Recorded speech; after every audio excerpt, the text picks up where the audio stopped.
congressional delegation. We went to Israel, where we began our trip in Israel, where we met at the highest level with the Prime Minister, the President, who welcomed us in the grandest style to review the troops and be honored at events.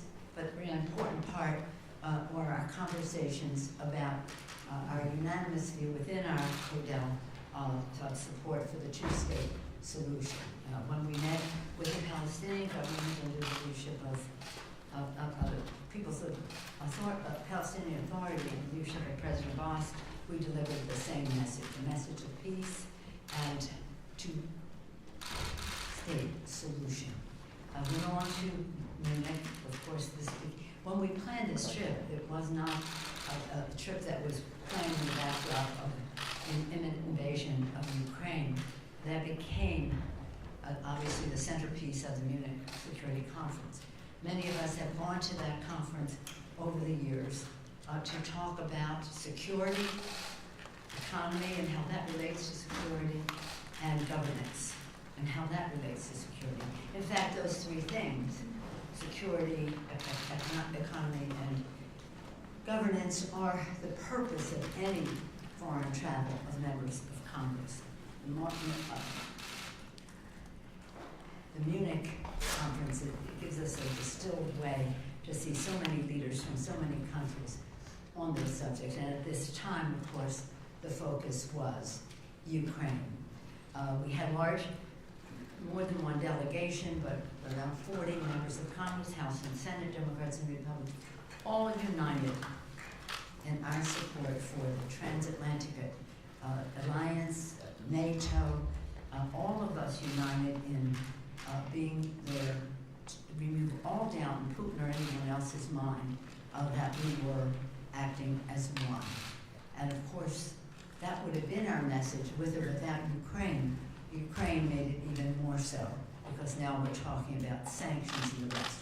We're very proud of our Vice President our President whose leadership has been outstanding, and the message was delivered to the conference by the Vice President. It was well received, it was unifying, it was firm in terms of how we would work together for sanctions should there be an invasion of Ukraine. What I just want to say as a sideline to my colleagues is that I was so pleased with how many women who were there were leaders in national security. When you're at this, the dynamic is people come up to you, we have all kinds of bilateral meetings planned. We met with the new Chancellor of Germany, we met with the head of the EU, the head of the NATO, the mayor of Kyiv. We met with very high-level bilateral meetings. But as you're there, others approach. And for example, the president of Moldova is a woman, and she expressed concern to me that the Russian propaganda was having an impact there, where people were making a case that they had to go into Ukraine because Ukraine had done this, that, or the other thing. The president of Kosovo, a woman, told me that the Russians were successful in having some Serbians on the border put forth a Russian message.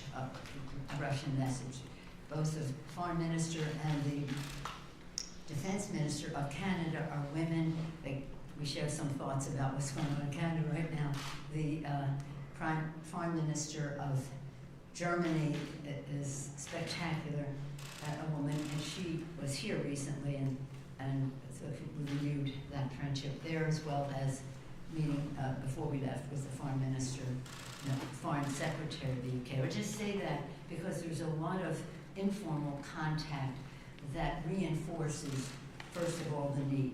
I think the one thing that we all agreed upon, the attack on the Ukraine by the Russians is an attack on democracy, an attack on democracy.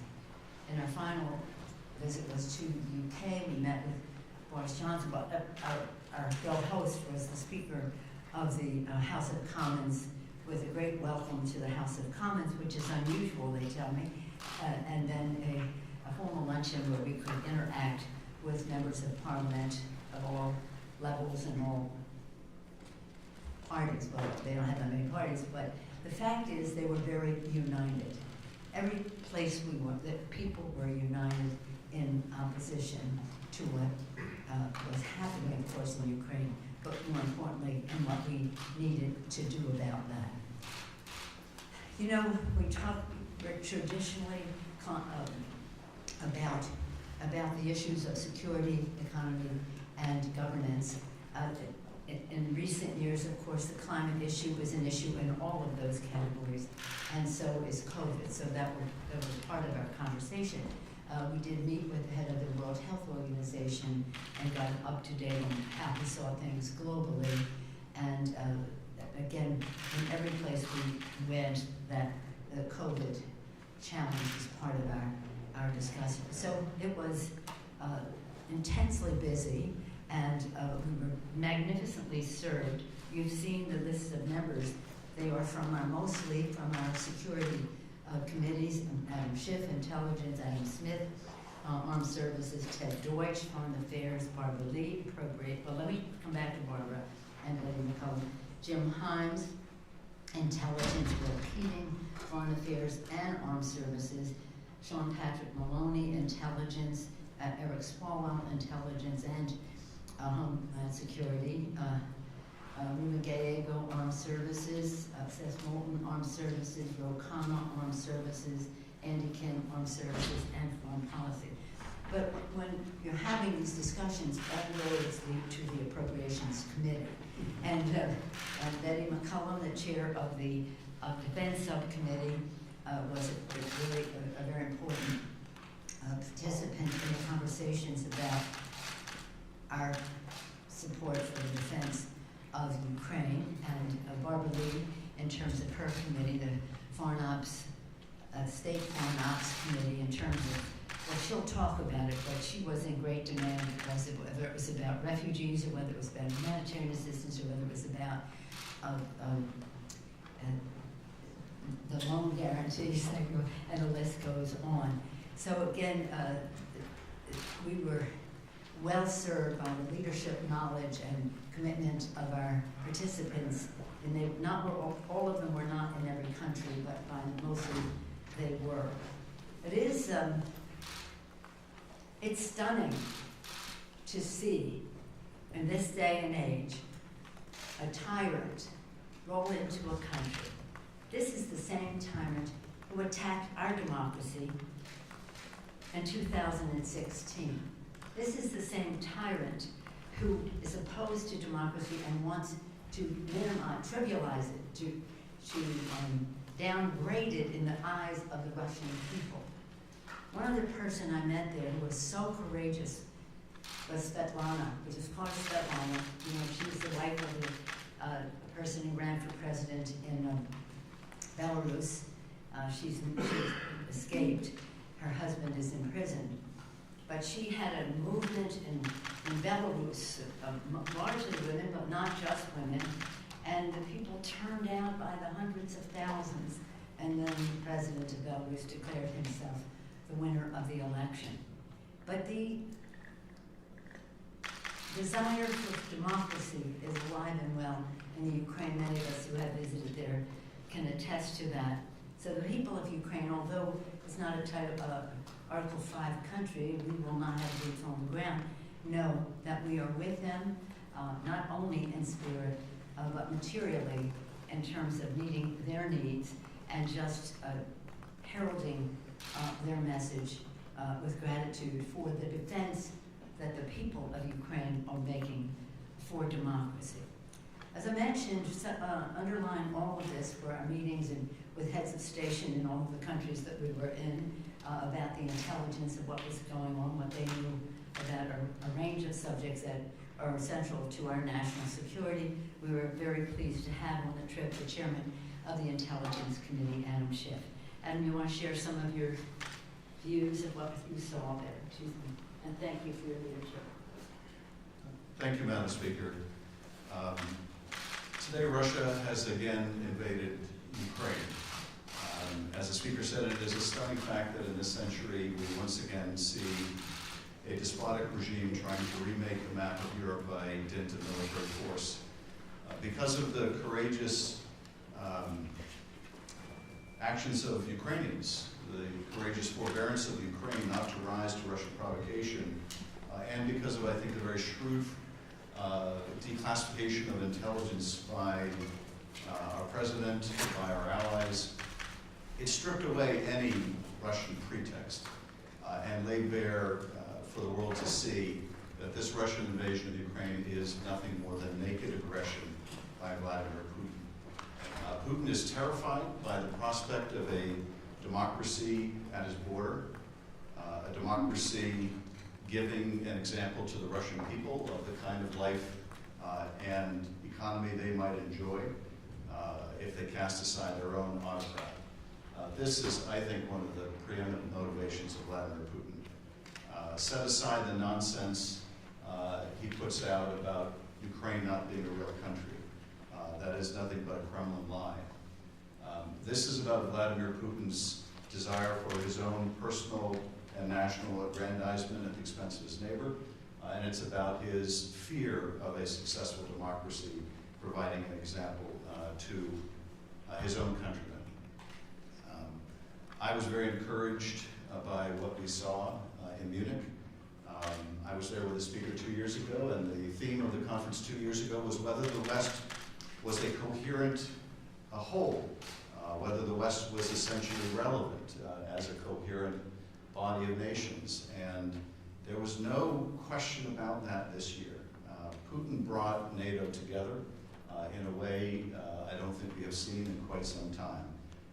And it was heartening to see that as a result of our administration's diplomatic efforts, countries had come together to agree on a brutal package of sanctions, some of which have already been applied, more which will, I fear, be necessary to apply.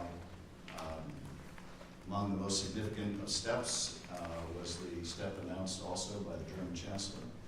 We were all very impressed by our conversation with him. The decision to essentially cancel the process of moving forward with the pipeline, I think is a very strong indication of the solidarity of NATO and our other allies to punish Putin for this naked aggression and the prospect of further devastating sanctions in the days and weeks ahead. So very encouraged by the solidarity of NATO, and we're going to have to remain united because Putin will look to exploit any fissure, any crack within NATO and our coalition, and we simply cannot have nations using military force in violation of the international rules-based order to enlarge their own borders, to subvert the democratic institutions of their neighbors or others around the world. As the speaker pointed out, they tried with the United States in 2016 and continue to do so.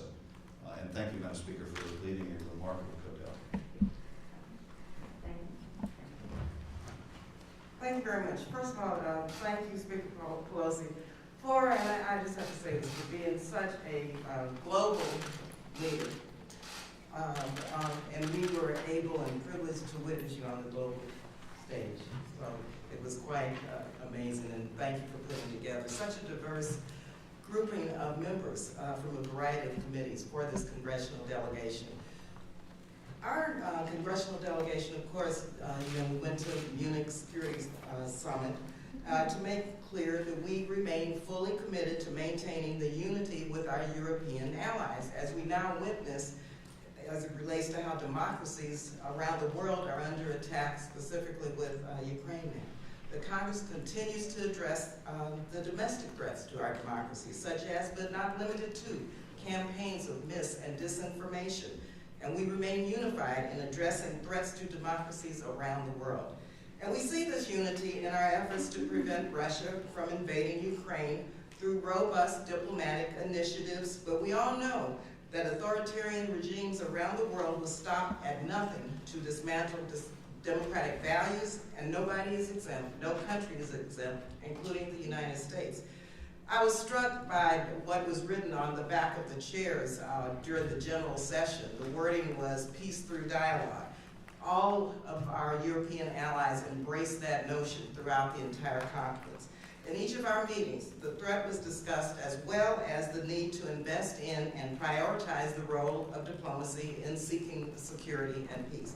Vice President Harris and Secretary Blinken both underscored the fact that they have engaged in robust diplomatic initiatives and that democracy remains the essential defense against accelerating forces of autocracy and illiberalism around the world. And that's why defending democracy, both at home and abroad, must be an urgent national security priority.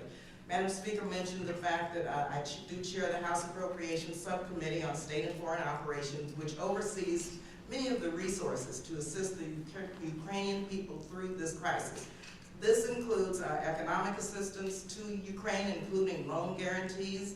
Economic assistance would come through the economic support accounts or for Europe, Eurasia, and Central Asia. Those are the accounts they would come through. Without getting in too many of the weeds, I wanted to just mention that because it's an effort that we're looking at now in terms of our funding.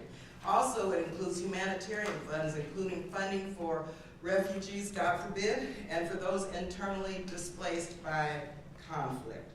The administration has committed to us that in the event of conflict, there is a need over the next 12 months of at least $1 billion for humanitarian needs. And so I support the efforts of the administration also to bolster Ukraine's economy, including the proposed $1 billion in loan guarantees to continue with Ukraine's economic reforms. The SFOX bill for years has carried authorities for the administration to provide loan guarantees for select countries, including Ukraine. In fiscal 22, the House passed SFOX bill again and carries this important authority. Also, in terms of addition to our meetings on global security, Madam Speaker mentioned the meeting with the Secretary General of the World Health Organization to discuss our next steps in addressing the global crisis pandemic. And as we speak, we're attempting to negotiate now an increase in terms of our global investment to address the COVID crisis. Of course, our subcommittee oversees the COVID-19 response, and we all know that we're not safe at home until everyone is safe abroad. That's why we must invest in resources for low-income countries to distribute vaccines, access testing, care, and health infrastructure to keep people safe across the globe.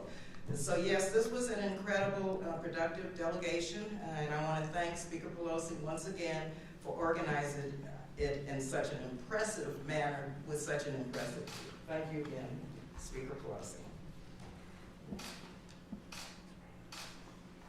Vladimir Putin has invaded Ukraine, and it is now upon all of us as global democracies to unite and make sure that he fails.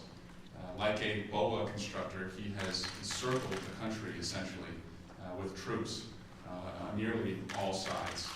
But what we saw on this trip was that united through sanctions, travel restrictions, blocking a pipeline, that we can be a bigger boa constrictor that puts pressure on Putin and makes sure that he fails.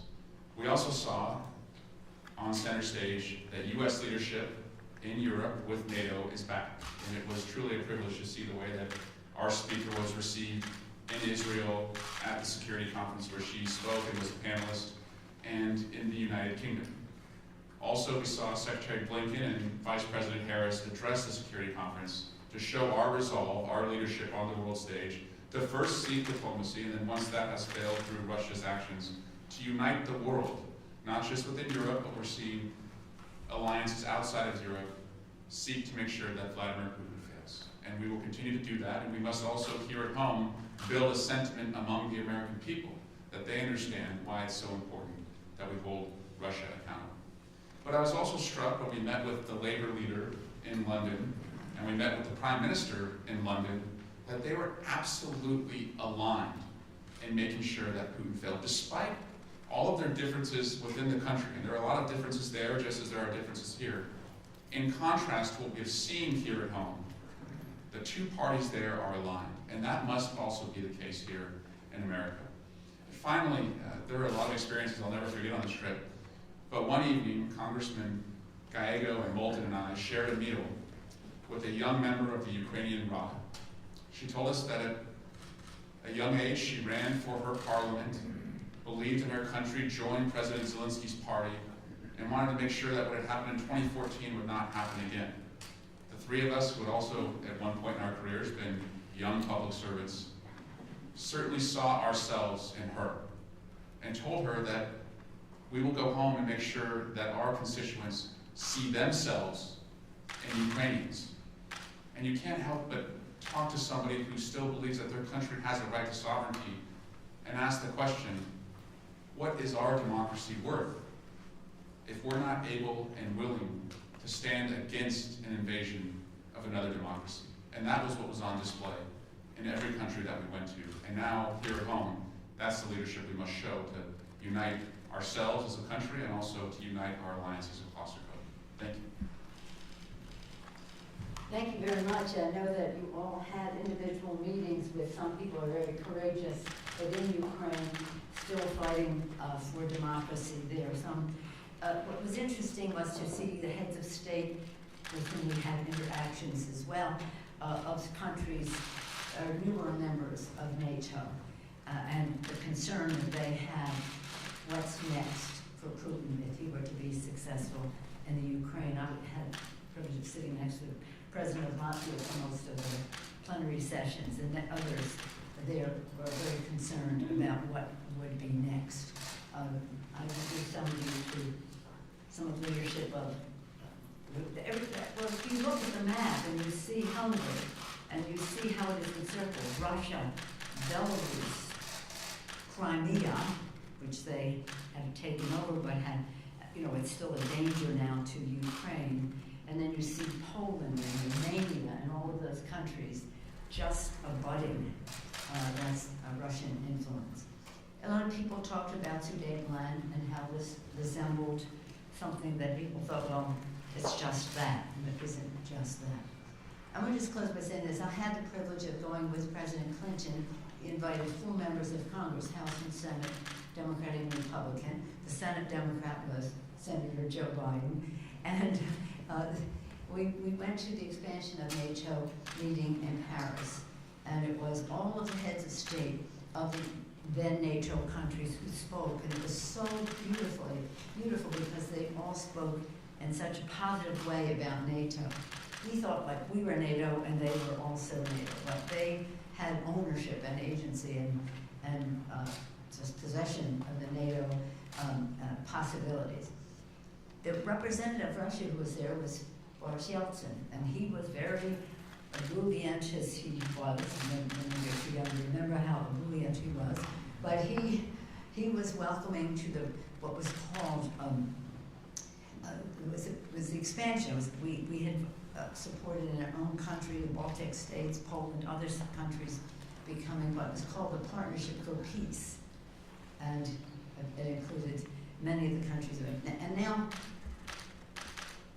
Putin is saying, push it back pre-1997.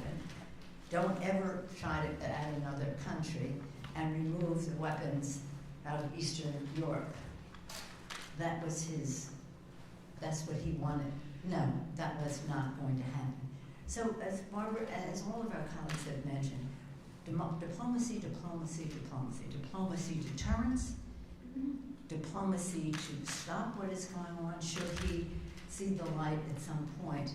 Diplomacy is always first and foremost our path to peace. Any questions on this subject? Yes, ma'am. Do you think the president's sanctions went far enough? Because at the outset there were some, even his closest allies, that felt that he could have issued harsher sanctions. Senator Chris Coons comes to mind. And then following up on that, there is a group of lawmakers from both sides of the aisle that are calling on the president to respect Congress's war authorities. Do you support that as well?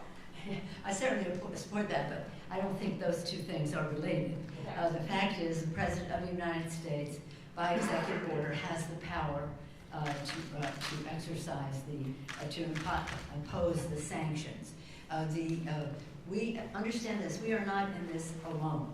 The beauty of it all is that it is a unified effort of our NATO allies, which, and of course, U.S. and Canada from this side of the Atlantic and on the others.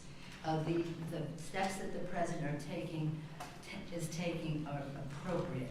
The Europeans feel the pain more than we do of sanctions. It is not without any collateral impact in their countries when you do. What we heard from the, shall we say, the head of the EU, the president of the EU Commission, was that they're into diversification in terms of their energy, meeting their energy needs and the rest, so they're not as dependent, but it will have an impact in the beginning. I think the president has full knowledge of what impact these sanctions will have, and is fully ready to go all the way with it. And that's something that we have done together. I'm going to have Barbara Lee speak about the authorization of the use of military force, because this is something she's been a champion on for her entire service in the Congress. That's a different subject as to whether the president can impose sanctions, as to whether he can go to war. Barbara? Thank you, Madam Speaker. Yes, I did sign the letter that Congressman Peter DeFazio was one of the leaders in that. And in fact, the president has indicated over and over and over again that in no way does he intend to allow or insert ground troops in this. With the increase in tensions, we signed the letter and wrote the letter because we want to make sure that the Water Powers Act is complied with, and that the public understands that the president means what he says, because he's not going to insert ground troops into this possible incursion. Understand that we've been trying to do this for a while, and one of the challenges that we face is coming to agreement on what is the scope, what would the president be allowed to do, what is the scope, what is the geography, what is the timetable of it all, and frequently that has been, shall we say, controversial. That's another topic, if that's okay. Now, we're staying on security. Security. Why was it a good idea for the Biden administration not to impose pre-invasion sanctions on Russia and deter Russia from taking this action? If I sound repetitive, it's because I am. This is a unified effort by our allies in the NATO alliance, and what was proposed was what was agreed to in terms of timing.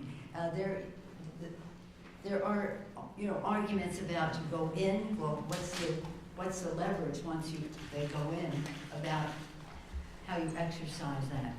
But the fact is, he is in, and we all have in sanctions, and they will be swift, and they will be severe, and there will be a price to pay for Vladimir Putin in terms of what this is. So it's no use debating what could have happened before we went in. It is, remember, we're doing this together. Remember what I said about the impact on other countries. Remember also that there is a big argument that says once you go in, then the sanctions go forward, as opposed to the other side of it. Everything's in debate, but this was something that had broad support in the alliance. Was the alliance incorrect? Did the alliance make the wrong judgment? No, they didn't. I don't even. How can the alliance make the wrong judgment when the process is about unity? It's about unity. And I think that, frankly, you're wasting your time on something that is after the fact. The fact is, the countries came together and said, this is how we will go there. Some countries had to take a little longer to get to that place because of the exposure they have from sanctions, or the process they have politically in their countries. But the fact is, if you have a unified approach, why would you depart from that? To your question, I think the administration handled this, given the Russian intentions, as well as it could be handled. They telegraphed in advance the punitive sanctions that would be applied if Russia invaded. I think it made sense not to enforce those sanctions before Russia invaded. If you do that, then Russia loses its disincentive. It figures, well, we've already been sanctioned, we might as well go forward. It, as I mentioned before, declassified intelligence to defang any Russian pretext. It moved NATO assets closer to Russia, made it clear to Russia that if they invaded, it wouldn't drive NATO away, it would actually bring NATO closer to Russia. We repositioned U.S. forces closer to the region to make sure that our NATO allies understood that if the Russians invaded any NATO countries, that we would respond under Article 5. So I think the administration did everything it could do. But as the president made clear from the very beginning, if Putin has made the decision to go forward, none of this may stop him from invading. And as indeed the days closed in on this week, the president made it even more clear that it was our understanding that Putin had decided to go forward. Now I think it's our obligation to make sure that we remain aligned with our allies, that we continue to raise the costs on Russia of any of its invasion of Ukraine, any further invasion of Ukraine. But I think the president made it clear that he was going to do everything possible diplomatically through deterrence, and that's all you can do. If you've got a dictator like Putin who amasses 100,000 to 200,000 troops on the border of a much smaller, much weaker country, and is determined to invade, then short of going to war with Russia, embarking on this brutal package of sanctions, I think is the most effective way to raise costs on Russia. And I think the costs on Russia and Russian people are sadly going to go up and up and up the longer that Putin persists with this naked aggression. Can I follow up on that? Really quickly? If the threat of sanctions was not enough to stop him from actually moving forward with an invasion, will these harsh sanctions that we're seeing now be enough of a deterrent for him? Well, I think the sanctions are going to just continue to increase, and will have a ultimately crippling impact on many sectors of the Russian economy. We have to make sure that those costs continue and that the Russian people see the costs of their dictators' aggression. And we also need to continue, and this is the other thing I think the administration has done very importantly, and that is we need to continue to support Ukraine's ability to defend itself. And we have provided substantial military support. That support is going to continue. I think the British Foreign Secretary indicated that Britain intends to also provide that kind of support. I think she's made that public. And so we have to do everything possible to help the Ukrainians defend themselves, but also raise the costs on Putin for this kind of aggression. And I think that this is exactly the right approach. But I would just say that you haven't seen the depth of these sanctions yet. Putin is probably the richest man in the world. He has these palatial residences that's really what got people in trouble in Russia, because they showed the arrogance and the wealth with which he lived. So it's about, what is this about? The people of and many of us have visited Ukraine and have seen that they love democracy. They do not want to live under Vladimir Putin. He does not want the Russian people to see what democracy looks like, and therefore he wants to bring them under his domain and his domain. So when he and his oligarchs, and it's all about money, follow the money in this, and that's what the sanctions are about. Follow the money. When they see how they're going to be undermined, how these visas will work, about how they can travel and have residences in every opulent place in the world. The Russian people have to see how they have been exploited by their own government. When I was in a panel with the defense minister, another woman from Germany, she was talking about, in the context of what Barbara Lou talked about misinformation. People have to know the truth. They have to know the truth. And part of what Putin is the master of, KGB, KGB, KGB, KGB, for his life, his orientation, is misrepresentation. And he's effective at that unless we inoculate against it, unless we make the case against it so that the Russian people know the truth, that the surrounding areas know the truth. So it is, when we talk about the president, he's doing the sanctions.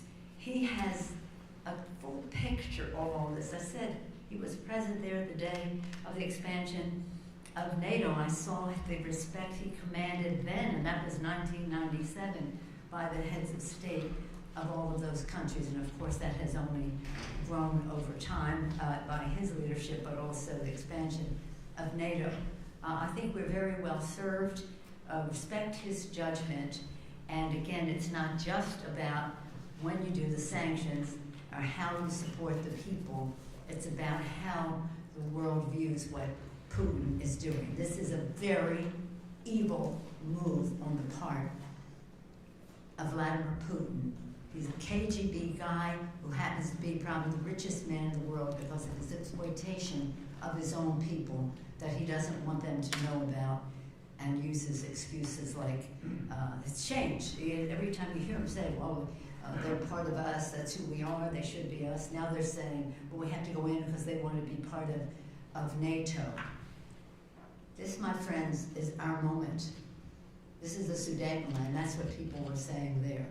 You cannot ignore what Putin is doing. And nobody's, of course, ignoring it, but you cannot take it any lighter than what it is. A total assault on democracy.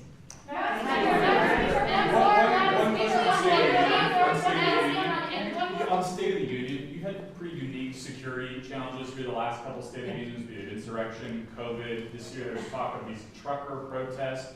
Are you confident in the security of the Capitol ahead of the State of the Union this year?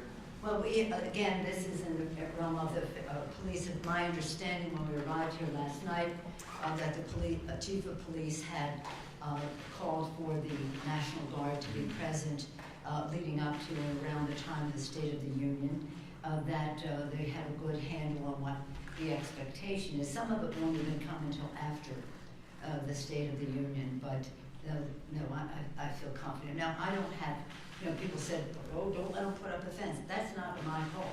That's a security call, and that's the call of the sergeants at arms and the